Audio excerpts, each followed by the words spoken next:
Yeah, I had the 200 freestyle final first. Actually, I'm not sure what was my final time, but I think I went a bit faster in the morning.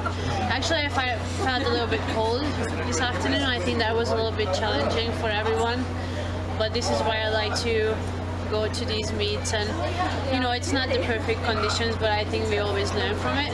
So I definitely feel like I'm getting better, and hopefully when there will be perfect conditions I can go even faster.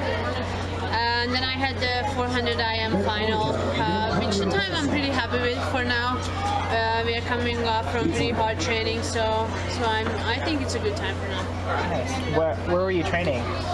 We actually had a training camp in Fort Lauderdale for about 3.5 weeks. I think that went pretty well. I'm definitely excited, and I think I had some good training in, so I'm excited to see how the rest of the week goes. What was the best part of camp?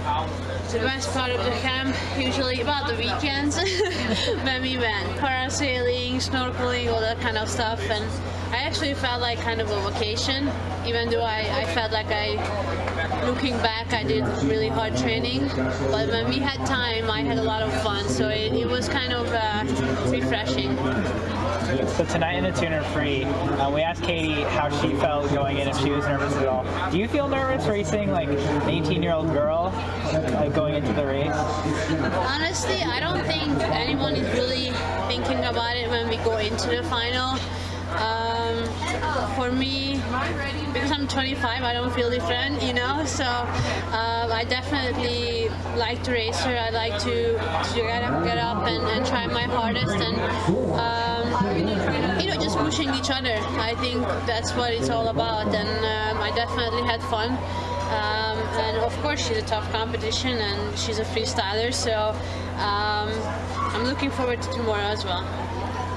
You're one of those people who likes to swim a lot of events and multiple events in one day, and obviously 200 free 400 IM is probably a little bit easy for you compared to what you do at the World Cup. But talk about your preparation between events, on even just on a day like this where you just have the two. Well, honestly, I've been swimming so many races so often, and I think this year I only had Austin when I only swam 7 events. All the other swim meets, I swam everything, so all the 16 races.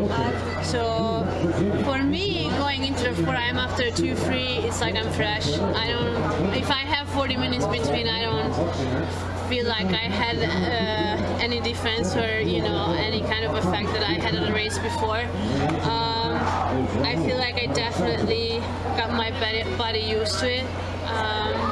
And I think it's a great way to prepare for me. I feel like I get really tough when I have 8 races in one day or one final session, and I actually in France a couple of weeks ago I cramped up on the 200 IM, and my thigh actually cramped up off the start, so I have to push through it, but at the end I do feel like I got tougher, and when I only have a race, then I feel, oh, it's just one race, like that should be pretty easy for me. So definitely mentally and physically I can get really ready for a couple of races like that. The times that Katinka's been swimming, does that have any impact on your training, or saying I've got to do this or that to catch up with her? Well, first of all, I'm not a distance freestyler, so that's not what I'm focusing on. As for my training, I'm really focused on myself. I've been doing my training, and it's going really well, and I definitely feel like I'm making steps forward. I think everyone is, trying to focus on themselves and trying to do the best I can. I'm focusing on the IM when I train, so that's definitely my main focus.